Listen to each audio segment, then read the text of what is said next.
जय जगन्नाथ। आज आम माने खरा दिन में गोटे अलग टाइप ज्वर होता है। बॉडी टेम्परेचर बहुत हीट हो जाता है। आपण कहते सनस्ट्रोक भाया हो जाए। माने जो जेकोसी कम बाहर थे खरारे जीवे आसला आपण देह पूरा तातिकी 102 103 ज्वर भाया देखा मुंड व्यथा हे देह मुंड बहुत जोर से बिंधा होता है। यही ज्वर रू आम किपरि रक्षा पाइबा।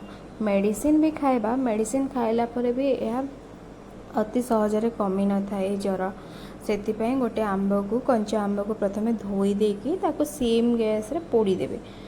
एपट सेपट करके पूरा सिझला भाया पोड़ी देला परे सेतिरे आपण चीनी लुण ता चोपाड़ा को छड़े देबे। आंब जोटा पोड़ी ही जाइथबो जेमती बैगण पोड़ांती सेमती पोड़ेकी ता ऊपर चोपा काढ़ती सेम सेमती आंबर ऊपर चोपाड़ा को काढ़ी देकी से चीनी लुण देकी पूरा बढ़िया से तार रस सब काढ़ी सरबत कर दिंतु।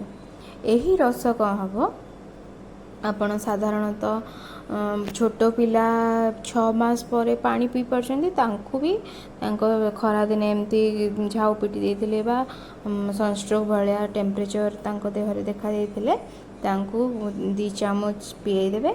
आ बड़ माने हेथिले ऊपर वर्षे 2 वर्ष एमती वयस्क लोक जेकोसी एज्र लोक सरबत भाया ग्लासटे भी पीले बहुत बढ़िया से काम करता है।